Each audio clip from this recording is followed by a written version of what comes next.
Past tense, past tense का indefinite tense, past indefinite tense आज पढ़ेंगे। Past indefinite tense, past indefinite tense. देखिए इसकी सबसे पहले पहचान समझते हैं क्या होती है। पहचान,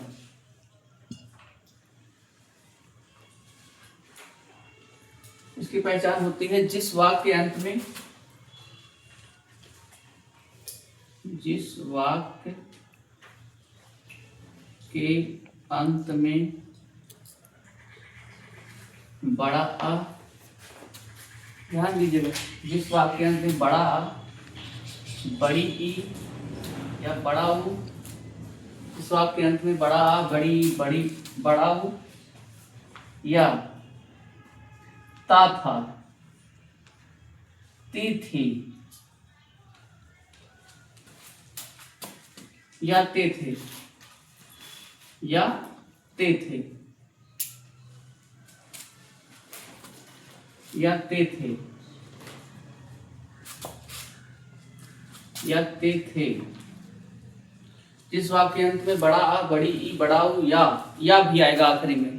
जैसे मैं गया ना, ता था, ती थी या ते थे, आज शब्द आते हैं, आज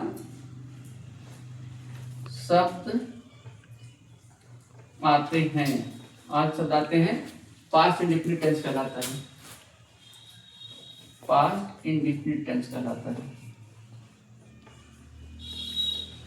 पास्ट इंडेफिनिट टेंस कहलाता है, पास्ट इंडेफिनिट टेंस कहलाता है।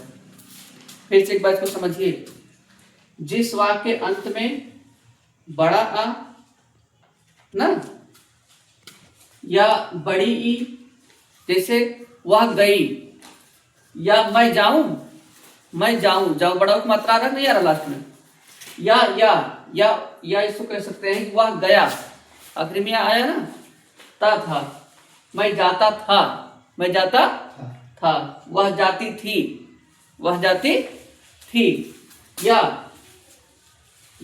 वह जाते थे, ते आ रहा ना, आज शब्द आते हैं तो पास्ट इंडेफिनिट टेंस कहलाता है। अब देखिए इसमें वर्ब क्या होगा, देखिए पूरे टेंस में यही एक ऐसा वर्ब है कि इसमें सेकंड फॉर्म यूज होता है, पूरे टेंस में यही एक ऐसा सेंटेंस है जिसमें सेकंड फॉर्म यूज होता है, वर्ब की सेकंड फॉर्म, वर्ब का सेकंड फॉर्म इसमें यूज होता है, वर्ब का सेकंड फॉर्म। देखिए प्रेजेंट, अब जो हम पढ़ेंगे अफर्मेटिव सेंटेंस पढ़ेंगे। क्या पढ़ेंगे? अफर्मेटिव। यहाँ पे आपको एक चीजें समझना है, अफर्मेटिव सेंटेंस पढ़ेंगे। किस चीज का affirmative sentence? Past indefinite, past indefinite का अफर्मेटिव सेंटेंस पढ़ेंगे। अफर्मेटिव सेंटेंस मतलब कि सकारात्मक वाक्य, सकारात्मक वाक्य। तो देखिए इसमें जब अफर्मेटिव सेंटेंस रहेगा, इसको बहुत ध्यान से मेरी बात को समझिएगा, अगर पास्ट इंडेफिनिट का अफर्मेटिव सेंटेंस पढ़ेंगे तो इसमें वर्ब का सेकंड फॉर्म यूज करेंगे, वर्ब का सेकंड फॉर्म यूज करेंगे। अगर यही चीज नेगेटिव फॉर्म पढ़ने लगे, क्या पढ़ने लगे? नेगेटिव फॉर्म नहीं, नेगेटिव सेंटेंस पढ़ने लगे, नेगेटिव सेंटेंस अगर पढ़ने लगे तो उसमें हम हेल्पिंग और डिड लगाएंगे, हेल्पिंग और डिड का प्रयोग करेंगे, और जब डिड का प्रयोग कर दिए तो वहां पे हम सेकंड फॉर्म का प्रयोग नहीं करेंगे, तो फर्स्ट फॉर्म का प्रयोग करने लगेंगे।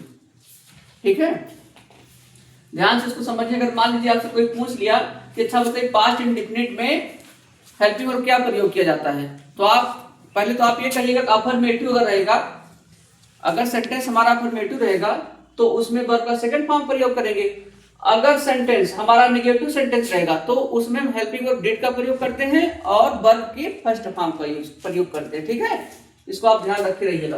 तो हम पढ़ेंगे आज अफर्मेटिव सेंटेंस, नेगेटिव पढ़ेंगे तब इसको फिर बताएंगे बाद में, लेकिन यहाँ समझा रहे थे कि मान लीजिए अगर आपसे कोई पूछता है तो आप ऐसे बताइएगा, अगर सेंटेंस अफर्मेटिव है तो सेकंड फॉर्म का, क्योंकि अफर्मेटिव सेंटेंस अगर रहेगा तो इसमें हम हेल्पिंग वर्ब का प्रयोग नहीं करते हैं, अफर्मेटिव सेंटेंस में हेल्पिंग वर्ब का प्रयोग होता ही नहीं है। ये आपको ध्यान रखना है। निगेटिव सेंटेंस रहेगा तो उसमें हेल्पिंग हेड का डिड का प्रयोग करेंगे, हेल्पिंग डिड का प्रयोग करेंगे, और फॉर्म जो प्रयोग करेंगे फर्स्ट फॉर्म रहेगा, ठीक है, वर्ब का फर्स्ट फॉर्म। तो इसको हम समझते हैं पहला। इसका अगर चाहे तो आप फार्मूला भी लिख सकते हैं इसका।